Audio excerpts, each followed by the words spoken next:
Guys, update natin sa inyo. Ito po ang lugar na tirahan po ng mga aswang. Naalala po ba ninyo na lagi po kami dito gabi-gabi nag-i-explore. Ngayon, ipinapakita ko ito sa inyo na itong lugar na to ay isa po dito sa napakaraming aswang na ating nasagupa. Sa ngayon mga idol, marami na pong mga bahay po dito ang nanirahan dahil wala nang kalaban. Sobrang blessed nila ngayon dito dahil napakaganda na po daw ang kanilang tulog at wala nang nanggagambala ng mga aswang. I-tour ko kayo dito mga idol kung paano na nila inaalagaan po ang area po nila dito. Alam po ba ninyo mga idol kung bakit ko ito ipinapakita? Para malaman ninyo ang totoong mga lugar na ito ay napakapayapa na. Ito ang niyog nung tayo ay nag-i-explore. Maaabot pa natin yan mga idol, no? Siguro 1 year gikan karon mo ni ang area dito natin po.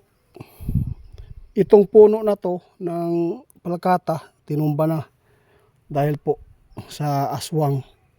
Ngayon po nakikita na ninyo kung ano po ang naitulong natin dito sa lugar nila. Ayun, minsan nakasagupa tayo ng ahas dito pero hindi natin iniinda dahil meron tayong mga gamot ngayon. May mga bahay na doon. Tingnan po niyo mga idol, ilang dito. Naalala ba ninyo yung aswang na sobrang askil, sobrang lakas, ang bilis umakyat ng puno ng inerasyonan, nahulog dito natin tinusok noon. Makikita natin guys na grabe na po ang pag-improve sa areang ito. Tingnan nyo, sobrang napakaganda na. Pinapakita ko lang dahil nag-request tayo na ito na po. Halos magbigay sila sa atin at walang gitanggihan. Magbigay sana sila ng pera sa atin kasi nagkupra naman sila. Hindi ko tinanggap guys dahil malaki din pong tulong po ang nagawa nila sa atin.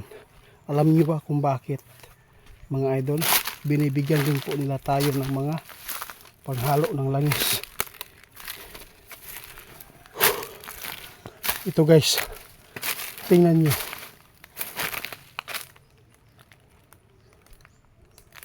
Dito nyo makikita guys, grabe po ang pag-improve.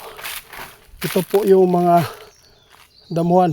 Dala pa natin noon ang lambat kung paano ginamit at humuli ng aswang.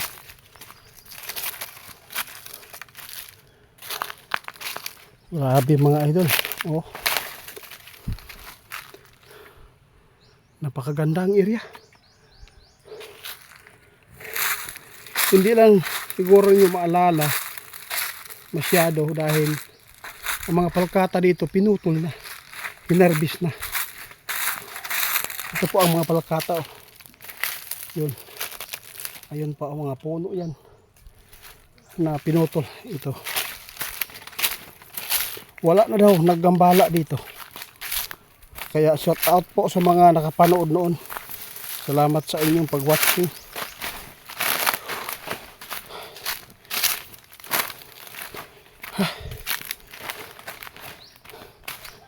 Sobrang napakaganda na po ang area. Parang gusto natin na makabili dito sa area ito. Dito, tinusok pa natin dito guys. Duguan pa ang aswang dito. Yun, mga bata, marami na doon. Sobrang napakaganda na dito. Relax tayo guys.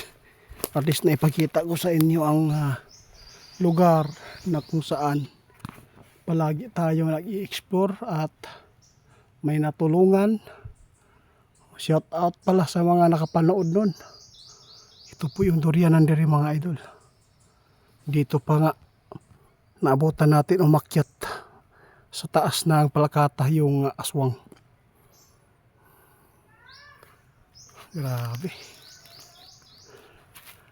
Relax muna tayo mga idol kung bakit ako pumunta dito. Kasi gusto daw nilang magbigay sa atin ng pera. Tinanggihan natin kasi ayaw. Kasi malaking tulong din po yung mga binigay po ninyong mga sangkap ng ating mga langis. Salamat sa inyo mga idol sa suporta. Hanggang sa susunod nating update sa mga lugar na kung saan ay pinapasalamatan nila tayo. Salamat po sa mga suporta nyo mga idol.